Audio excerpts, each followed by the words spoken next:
nahan 24 jam terus. Itu nggak ada tepuk tangan saya. Karena dianggap sudah biasa. Kenapa? Karena kecerdasan kita akan kebersihan tinggi, tapi kecerdasan kita akan kesehatan kok makanya tadi saya dapat tepuk tangan. Ya. Lanjut lagi. Apa permasalahan daripada orang tua? Osteo, permasalahan tulang, disebabkan karena permasalahan otot, sarkopenia, akhirnya menyebabkan permasalahan lemak. Paham ya Bapak Ibu sekalian? Makanya ibu-ibu semakin tua, bapak-bapak semakin tua harus rajin latihan beban. Karena dengan terjadinya ini, makanya kita bisa mengatasi permasalahan ibu-ibu orang tua. Permasalahannya adalah apa? Bone fracture. Permasalahan apa? Tulangnya rapuh, akhirnya perlu uang buat operasi. Ntar yang salah dokternya, yang salah BPJS-nya nggak diterima, yang salah operasinya salah. Padahal yang salah sesungguhnya adalah apa? Ketika kita mengesampingkan aktivitas latihan beban, ya. Dan yang lain-lainnya termasuk permasalahan sensitivitas insulin menjadi meningkat. Kenapa? Karena kita nggak butuh insulin. Ketika gula kita beredar di darah, nggak butuh sih insulin. Otot rajin dilatih, dia tarik gulanya. Blood sucker, blood sugar sucker, otot kita. Rajin latihan otot, kita nggak butuh tambahan insulin, kita nggak butuh metformin. Ya. Jadi bisa dilakukan dengan apa? Dengan alat bantu maupun dengan badan sendiri.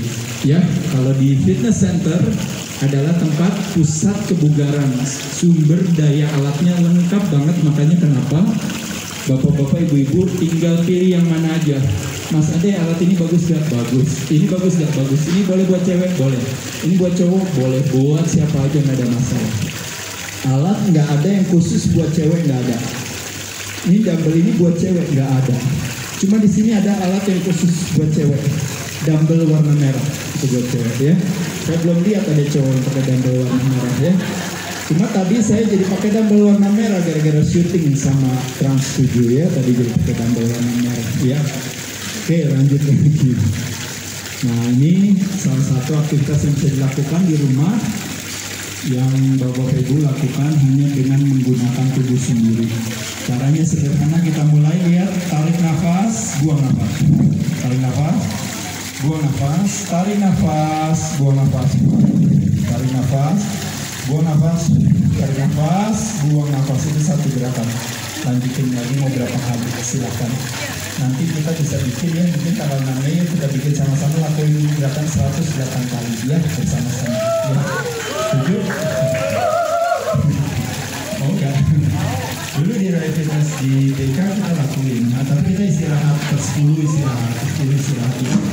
Saya yakin teman-teman yang pernah ikut aktivitas yoga, asana pasti rajin lakukan ini ya. Kalau bisa lakukan 3 kali, 5 kali, 10 kali bagus ya. Oke, ini program latihan beban di rumah atau di kantor atau apa, bisa dengan menggunakan tubuh sendiri, atau biasanya kadang-kadang kalau yang paling gampang adalah kelar sholat langsung latihan pakai badan sendiri ya. Pilih aja mau yang mana, silahkan ya. Ini salah satu yang paling efektif karena dengan badan sendiri dan habis sholat itu artinya tidak ada alasan untuk tidak bilang saya tidak ada waktu. Satu, kedua tidak ada alasan tidak bilang saya tidak ada alat. Dua, karena semuanya pakai badan sendiri ya. Nah, sedangkan kalau program latihan beban di gym, terutama bagi orang-orang yang udah semakin hari udah semakin tua ya, bapak-bapak, ibu-ibu, mohon maaf sekali lagi nih ya, kita semua pasti akan menua, betul ya. Bapak-bapak, ibu tadi udah dengerin saya udah lihat dari mukanya ini semuanya udah lebih tua 1 jam dari tadi sebelumnya ya. Jadi udah tambah tua, itu yang disebut namanya umur kronologis. Semakin hari semakin tua, tapi ada disebut namanya umur biologis dan umur psikologis, umur yang bisa kita mundurin, yang kita bisa balik. Jadi kelihatannya dia umurnya berapa, tapi dengan umur badannya ternyata lebih muda, atau kebalikannya, kelihatannya dia muda, ternyata umur badannya lebih tua.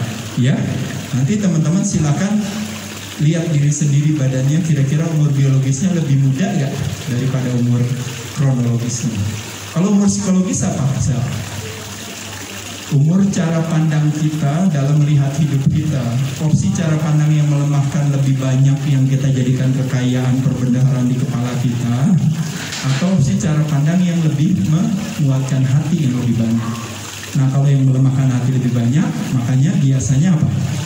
Biasanya usia psikologisnya menjadi lebih tua, ya, stres, ya, kasihan. Kalau sehari jadi lebih apa?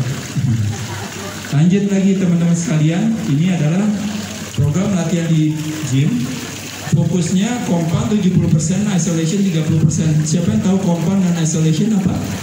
Yaitu adalah apa? Kalau compound melibatkan lebih dari satu otot, lebih dari satu persendian. Isolation hanya melibatkan satu otot dan satu persendian.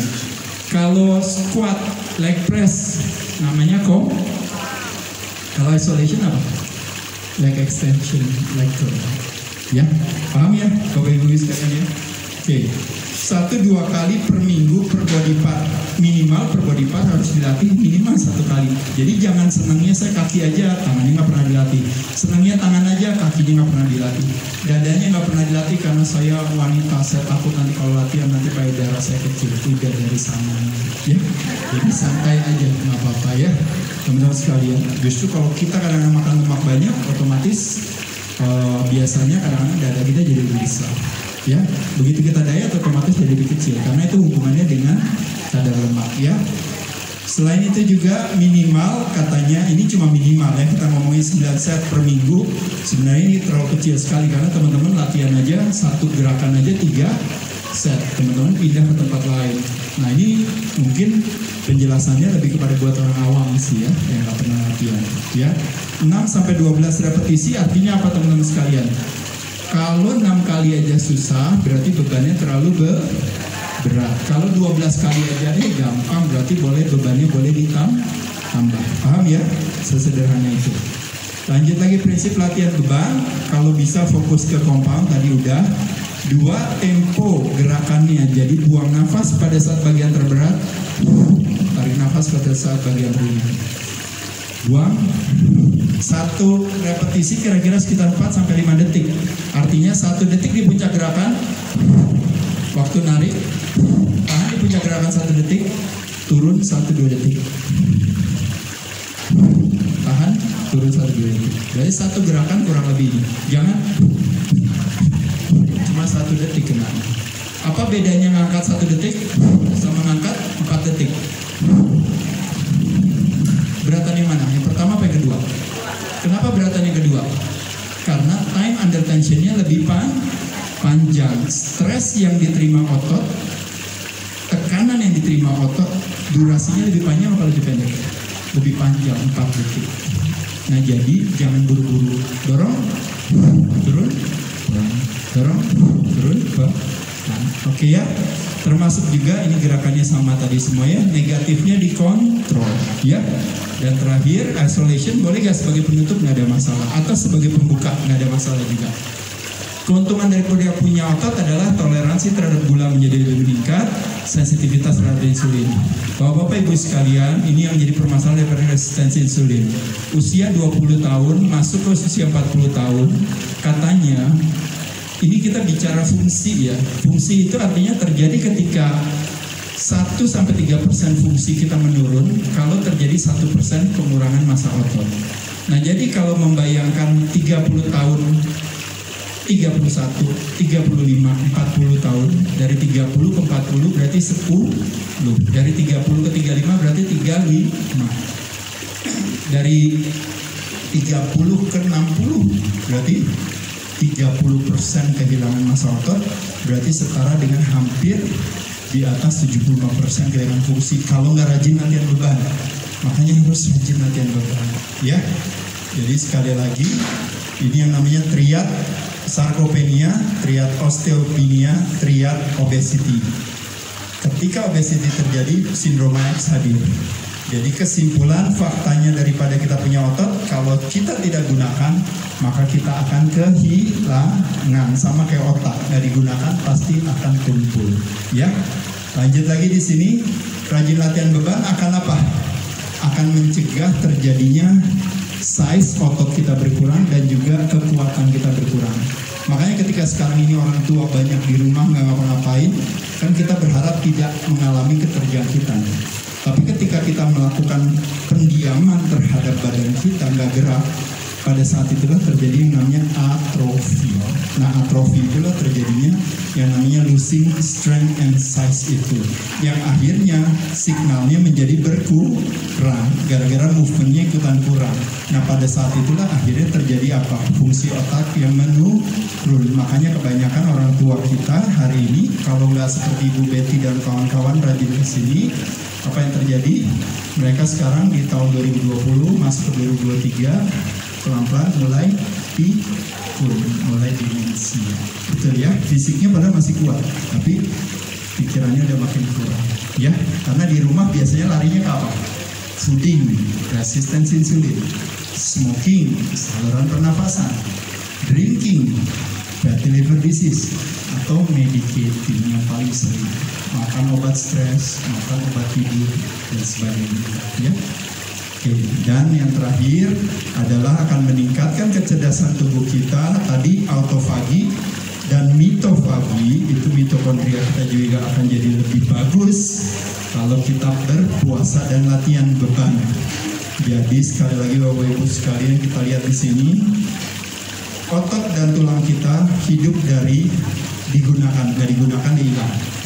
Hidupnya dari mana? Signal. Signalnya datang dari mana? Gerakan. Otak dan otot kita perlu signal untuk hidup. Ya, jadi setiap gerakan tidak diciptakan sama. Benar gak? Makanya kenapa jalan kaki itu adalah level kasta gerakan terendah. Paham ya?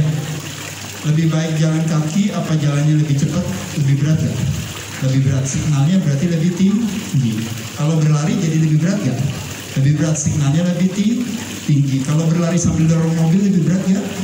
Lebih berat. Berarti signalnya lebih tinggi. Kalau lari sambil dorong mobil di tanjakan, signalnya lebih berat ya? Lebih berat lagi. Dan signalnya menjadi lebih berat lagi ketika lari sambil dorong mobil di tanjakan. Lalu di dalamnya kita suruh anak tarik rem tangan. Ya gak? Ya, kalau kita tetap terus dorong, makanya tambah berat lagi ya. Jadi oleh sebab itu yang disebut dengan yang namanya tipe serat 1A, lari doang, lari sambil dorong mobil 2A, lari sambil dorong mobil di tanjakan kenanya 2B, ketika rem tangannya mobilnya ditarik dan kita tetap terus dorong kenanya 2X. Ini analogi, jadi jangan pulang ke sini tiba-tiba lagi pada dorong mobil, ya. Ini cuma analogi aja. Maksudnya apa? Maksudnya yang gampang. Ibu boleh berdiri, Bu? Boleh berdiri? Boleh duduk, boleh duduk. Oh, ibu di sini, duduk lagi di sini.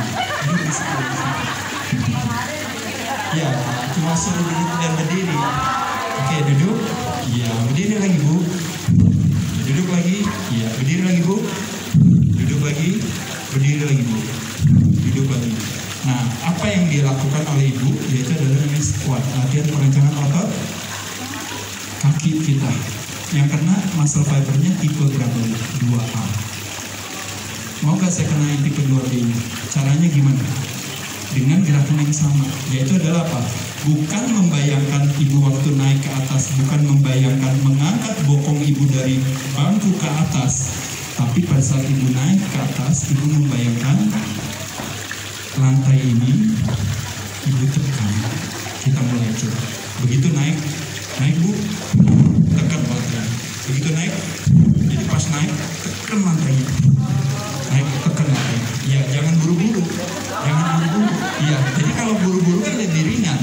Jadi ibu pas naik ibu kayak ibu seolah mau tekan. Ya, coba pelan-pelan Bu naik, tekan pelan-pelan. Pelan-pelan naiknya bareng sama saya. Tekan terus naik ke atas.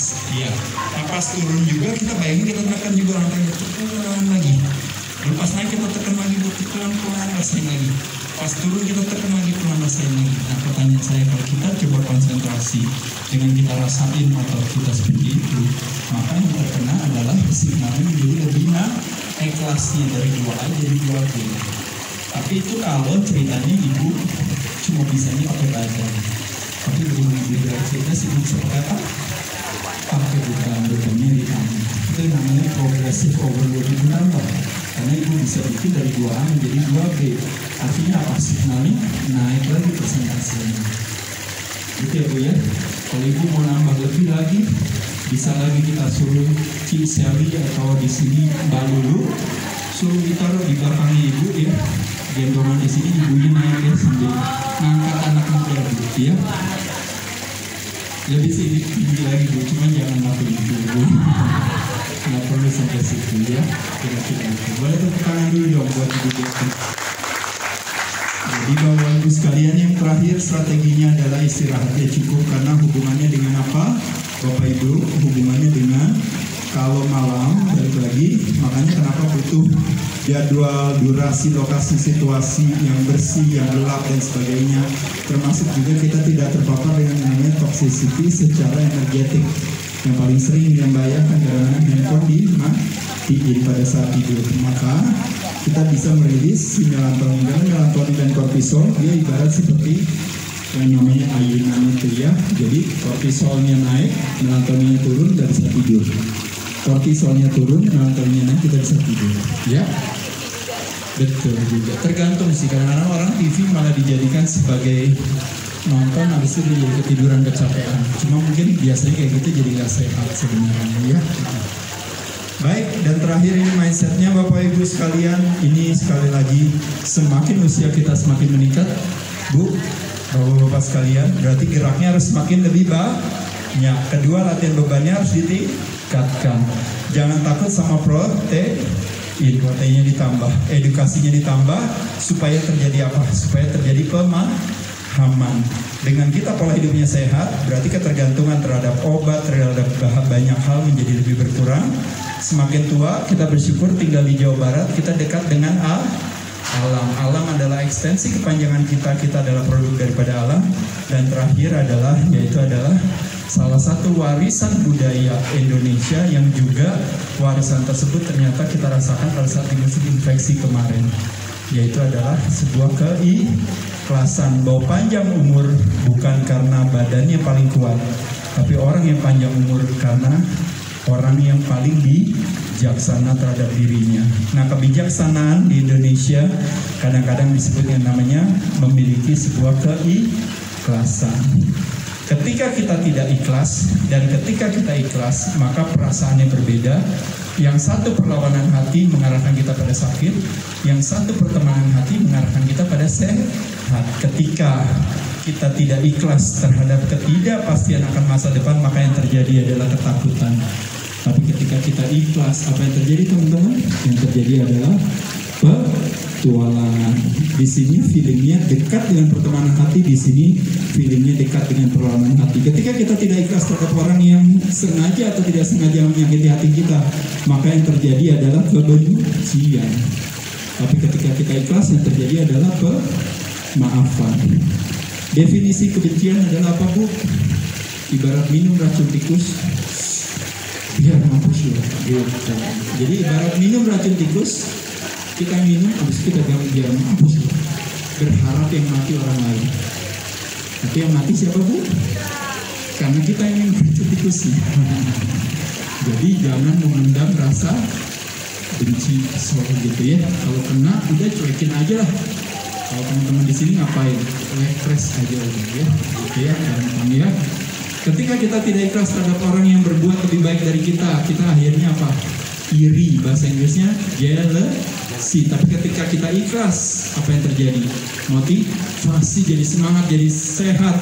Dan terakhir, nah ini yang terjadi di Indonesia semua ya. Ketika kita tidak punya keikhlasan terhadap perbedaan, maka yang terjadi diskriminasi. Tapi ketika kita ikhlas terhadap sebuah perbedaan, maka yang terjadi adalah toleransi. Dengan kita punya sebuah keikhlasan, kita berharap mudah-mudahan kita didekatkan dengan pertemanan hati, akhirnya sehat menjadi sebuah konsekuensi. Terima kasih. Cukup ya, udah buka apa belum? Oh belum. Masih ada sesi tanya jawab. Oh iya, baik. Kalau gitu sama Tommy di sini. Siapa yang tanya, ada istilah mengatakan malu bertanya sesak di celana. Ya. Dibuka satu dulu aja saya. Boleh. Siapa dulu boleh? Silakan Ibu.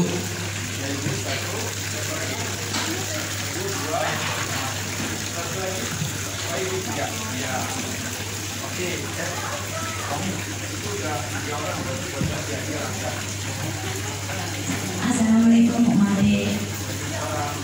Ini saya tanyakan, tadi kan Pak yang saya tanyakan ini, kan kita udah puasa sehari full itu haus.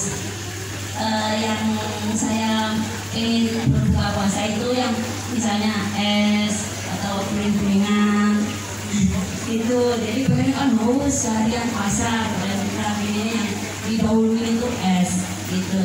Terus kalau yang saya tanyakan lagi, kalau yang sahur, kalau yang bagus itu mengkonsumsi yang sahur itu sebaiknya apa? Yang supaya badan kita fit seharian nggak lemes gitu. Terima kasih. Jadi itu aja, mohon penjelasannya.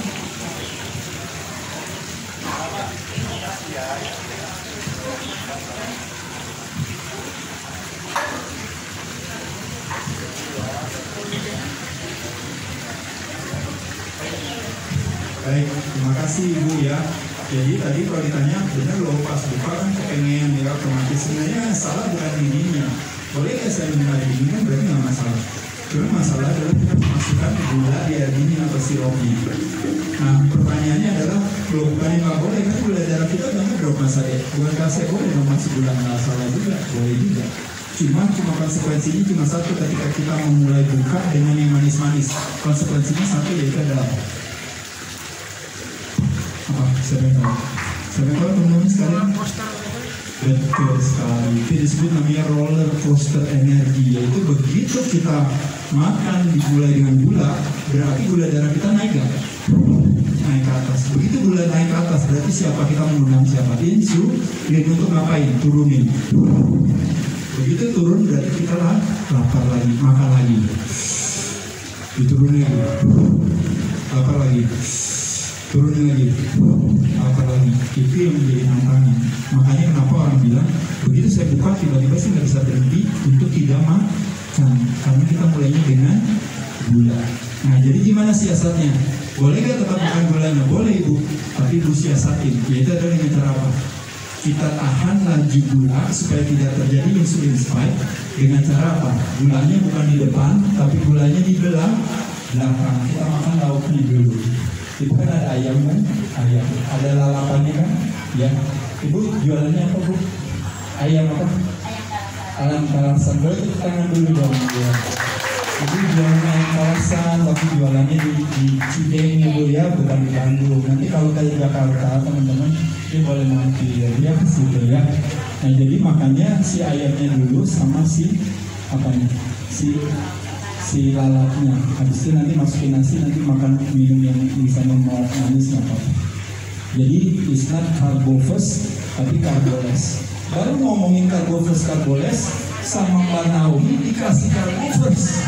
Ini benar-benar lengkap ini ya. Gak apa-apa. Karena apa? Karena dalam sebuah edukasi selalu ada istilah yang mengatakan, yaitu adalah apa teman-teman sekalian? Kapan waktu yang tepat buat mulai olahraga? Sekarang. Kapan waktu yang tepat untuk punya pola hidup sehat? Sekarang. Kapan waktu yang tepat untuk diet? Besok. Ya, besok. Jadi karena apa? Karena makanan sudah disediakan. Ya. Jadi apa boleh buat? Sekarang hari ini silahkan buka dengan yang manis-manis. Ya. Itu namanya takjil kalau zaman sekarang ya. Gitu. Nanti kita lakuin mulai strateginya mulai besok ya Mbak ya. Ya besok ya. Nggak apa-apa ya. Ya, jadi kurang lebih itu ya Bu ya. Jadi karbonya di belakang ya. Lalu kalau sahur, salah satu yang paling mudah, paling gampang yang saya jadikan proposal buat teman-teman. Sahur paling gampang untuk membuat supaya makanan terakhir kita kan misalnya jam 9 jam 10 kan berarti kan kalau sahur kan kita berarti kan buka puasa dong lagi di sana. Berarti kita baru mulai puasa, baru mulai dari sahur kan. Tapi kalau kita masukin cuma lemak dan protein, kita nggak masukin karbo, kita untuk bisa kembali ke aktivasi badan bakar lemak sebagai sumber tenaga jadi lebih cepat. Jadi oleh sebab itu proposal saya adalah apa sahurnya pakai apa? Pakai telur. Ada kuning, ada putih, yang jangan dimakan apa itu? Kulitnya. Ya, ya, paham ya Bu ya? Oke, sip. Oke. Telurnya sesuai Mbak aja. Mbaknya mau berapa? Telur bisa dengan telur rebus lebih serat pasti. Dengan telur setengah matang lebih gampang makannya. Putih dan kuningnya kalau dimasukin dimakan, karena putih dan kuningnya secara protein dan lemak menyatu jadi satu, konversinya lebih bagus di badan kita. Badan kita protein utilisasi waktu makan putih dan kuning jadi lebih tinggi dibandingkan yang cuma makan putihnya aja. Ya. Oke Ibu, baik. Lanjut lagi tadi pertanyaan selanjutnya. Iya. Pertama, terima kasih Mas. Iya, terima kasih. Penjelasannya sangat keren. Iya, makasih. Kemudian juga terima kasih dengan adanya program ini. Iya. Saya terima kasih. Iya, boleh tepuk tangan dulu dong untuk Ibu luar biasa. Ini pertanyaannya adalah yang saya butuhkan penjelasannya. Saya tahu dari Anda. Iya.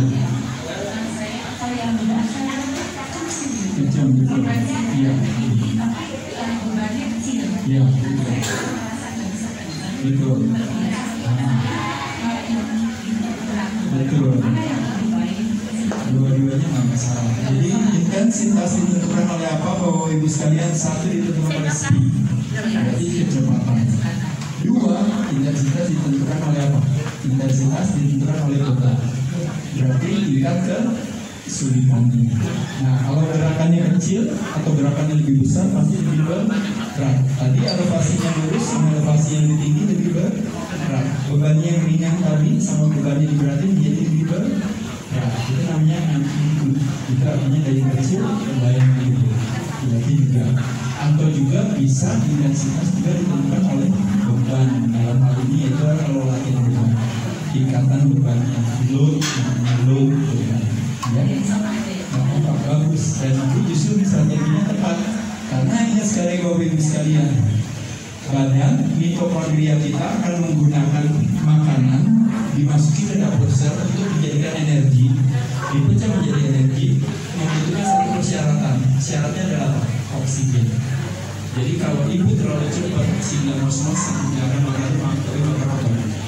Tapi kalau ibu pelan, jalannya santai, ibu akan makan sedikit. Ya, makasih. Jadi jangan sampai terlalu ngos-ngosan ya. Jadi ada pertanyaan selanjutnya dari Ayah.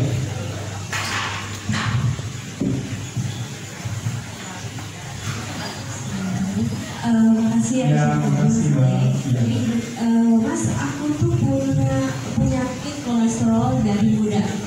Sekarang udah kelas dia. Aku belum pernah kolesterol itu di bawah 200. Jadi paling rendah itu 211, sempat 300.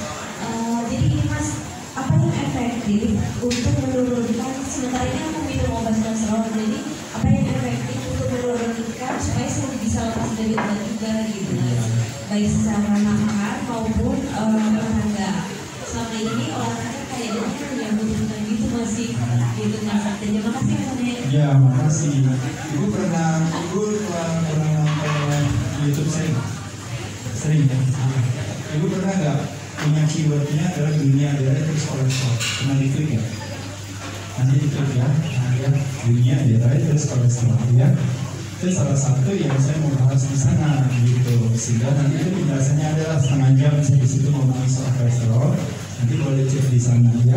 Tapi balik lagi kayak saya bilang tadi, kalau ibu bilang saya genetik punya permasalahan kolesterol tinggi. Jadi di kepala saya tingginya saya pikir ibu berapa? Itu mau ngomong 400 atau ngomong 500. Ternyata ibu ngomongnya cuma 200. Nah sekarang siapa yang bilang bahwa kolesterol 200 itu tinggi? Paham nggak? Yang bilang itu adalah science based on consensus.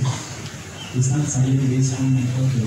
Nah maksud saya, boleh tahu nggak HDL-nya ibu kan? HDL-nya berapa?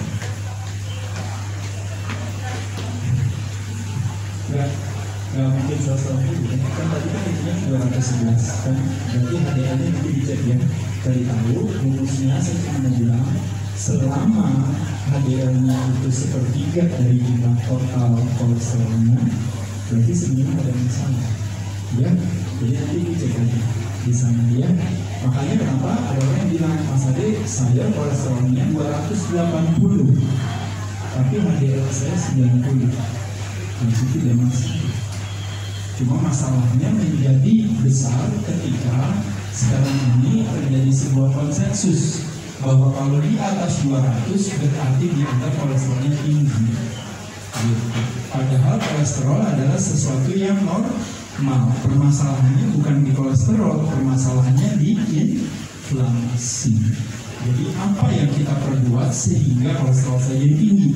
Kalau saya mau mengambil kira-kira akar permasalahan daripada kok saya dibilang tinggi kolesterolnya. Oh iya, ternyata saya masih makan ciki tiap malam sebelum tidur, misalnya gitu ya. Atau misalnya ternyata saya mampu kejadian-kejadian yang relate dengan apa, highly processed food, which is highly processed carbo dan highly processed fats. Biasanya minyak goreng, misalnya margarin, atau misalnya mungkin berbagai makanan-makanan lain yang menyebabkan terjadinya peradangan di tubuh saya. Ya, jadi kalau menurut saya 211 sih sama sekali ya, mau 250 juga ya.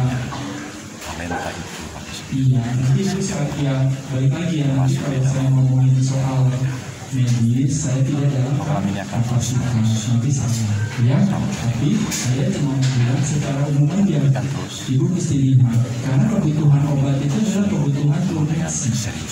Jadi kalau kita merasa memang perlu itu ya boleh kita makan. Tapi tujuan obat kita konsumsikan apa? Medikasi, memberikan kesempatan kepada kita waktu kita mengkonsumsi obat, saatnya saya untuk apa? Merubah perilaku saya yang salah. Tapi ketika saya tergantung sama obat, bukan hal yang bijaksana. Dan menurut saya ibu tergantung saya drugs bukan yang lebih baik. Apalagi cuma 200. Makanya saya bilang kalau ibu makan statin drugs tapi ibu kolesterol 400, itu nanti bisa terjadi bisa ibu masuk di dalam 1% daripada 100% permasalahan genetik defect itu bisa. Tapi kalau ibu cuma 200, 400, menurut saya kenapa harus pakai obat setelah sembuh ya. Masih ada lagi teman-teman? Biasanya kalau buka harus tahu ya. Biar dikasih tahu ya, biar teman-teman jadi tahu ya. Oke, lanjut lagi. Ya, assalamualaikum. Ya, nama kedua yang sama. Kebetulan dari Tangerang. Oh iya. Kebetulan dari Institut ya. Ya. Ini masih dari Member. Ya. Dia dari gangguan kayak kemudian kognitif gitu. Sedangkan kita kalau dari di kita mungkin makanan kita perbaiki. Iya. Ya. Nah, itu kita Cewek coba. cewek. Saya aja. Tapi dia bilangnya apa? Bilangnya katanya apa sih? Iya. Dari akun ya. Dari mana Ya. Oh, apa sih yang hebat dari daerah itu? Apa sih yang hebat? Jadi maksud saya sebagai seorang warga negara Indonesia yang tentunya kebanggaan bagi kita semua. Tapi secara sederhana untuk milenial yang hebatnya itu apa? Bisa bikin kata-kata sedikit? Yang hebat Ya, dari seorang Aderai. yang hebat dari